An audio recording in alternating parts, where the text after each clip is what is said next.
Olá, salve! Mais uma rodada, apenas a segunda do Campeonato Brasileiro e mais emoção. Os times do Rio continuam bem situados no Campeonato Brasileiro. Vamos falar sobre o desempenho de cada um, mas antes, aquele lembrete. Inscreva-se no canal, deixe o seu like, seu comentário, ative o sininho das notificações e vamos ficar na cara do gol.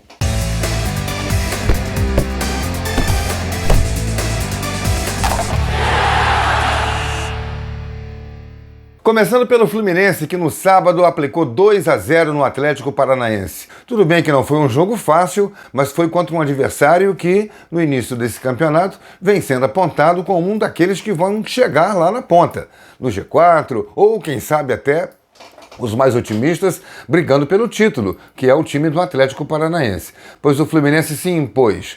Mais uma vez, Fernando Diniz fez o que manda o figurino do futebol. Time completo, joga todo mundo que pode jogar, que está em condição física e técnica, e depois vai fazendo as mudanças, as substituições. Um gol logo no começo do Lima, que é outra coisa que chama a atenção, a facilidade com que os jogadores assimilam novas funções diante do comando do Fernando Diniz. O Lima era atacante, jogava pelas pontas no Ceará, hoje joga como segundo volante, homem de saída, faz uma chegada de uma área a outra com facilidade e ainda comparece para fazer gol. Lima fez o primeiro, Nino, zagueiro artilheiro, fez o segundo e o Fluminense já soma 2 vitórias no Campeonato Brasileiro. Ganhou do América Mineiro por 3-0 na primeira rodada e agora em casa no Maracanã jogou para a sua torcida e fez também um placar de 2-0. O time não leva gol, hein? Outro ponto a ser ressaltado no Fluminense. Veio o domingo pela manhã e o Flamengo foi a Porto Alegre.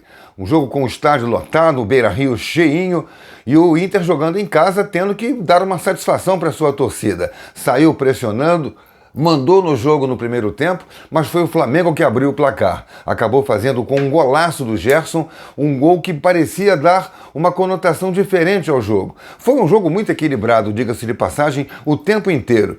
Inter melhor no começo, Flamengo melhor na segunda metade do primeiro tempo e depois, então, no segundo tempo, o jogo lá e cá. Flamengo fez 1-0, golaço do Gerson com direito a chapeuzinho no goleiro, embaixadinha dentro da pequena área. Que habilidade tem o Gerson. Aliás, melhor partida dele desde que voltou para o Flamengo nessa fase. Mas o Inter, com um golpe de sorte, vamos dizer assim, do técnico Mano Menezes, colocou em campo 3 atacantes, substituiu os 3 homens de frente por outros 3 e um desses acabou resolvendo o jogo.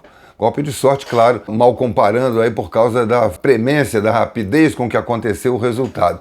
O Maurício, que tinha acabado de entrar, no primeiro toque dele na bola, ajeitou e mandou no gol do Flamengo. Empatou o jogo, que caminhava para um empate de 1-1, caminhava para uma igualdade, como foi o jogo, igual praticamente todo o tempo, e o Flamengo teve uma chance, já nos acréscimos, 53 minutos, de fazer o gol da vitória. Mas a cabeçada do Matheus França, do Flamengo, bateu na trave. E na sequência da jogada, uma bola aqui, outra ali, 59 minutos, o mesmo Maurício que tinha empatado fez o gol da vitória. 2-1 para o Internacional, num jogo que, a rigor, o empate seria mais justo. Mas justiça no futebol a gente sabe que não existe. E veio então o clássico do Maracanã entre Vasco e Palmeiras. O Vasco não jogava no Maracanã há muito tempo, tem jogado poucas vezes lá por causa desse embate da seção do Maracanã para o Flamengo e o Fluminense. O Vasco lutando na justiça, conseguiu o direito de jogar e colocou quase 60 mil pessoas. 59.867 foi um público presente ao Maracanã. Claro que tinha muito palmeirense também, a torcida do Palmeiras veio forte, ocupou o lado esquerdo da tribuna de honra do Maracanã. E o Vasco acabou vencendo o jogo no primeiro tempo por 2-0, chegando a fazer 2-0, tal como tinha feito contra o Atlético Mineiro. Importante, interessante lembrar, o Vasco foi o time que pegou o começo de tabela mais difícil, enfrentando na primeira e na segunda rodada 2 candidatos a título. Primeiro o Atlético Mineiro na casa do Atlético. O Vasco fez 2-0, levou um gol, suportou a pressão e saiu com a vitória de 2-1. Segunda rodada, pega de cara o Palmeiras.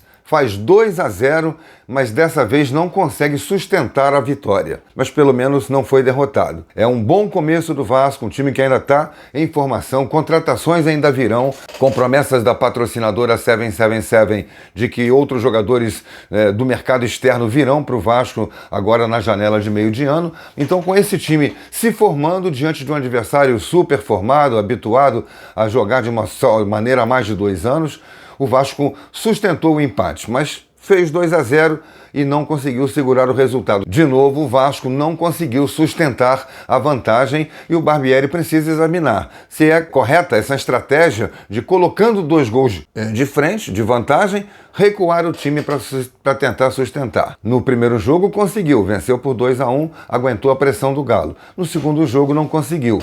Teve até a oportunidade de vencer, mas o Palmeiras também teve. E o jogo terminou 2-2. Mas é, sem dúvida alguma, um bom começo de campeonato para o Vasco, de quem a gente menos tinha certeza de fazer um campeonato convincente, por causa de tudo que o Vasco passou. Vindo da segunda divisão, mudando a sua administração, começando mais tarde do que o Botafogo, o Cruzeiro, o Bahia, que também são sociedades anônimas, a montar o seu time.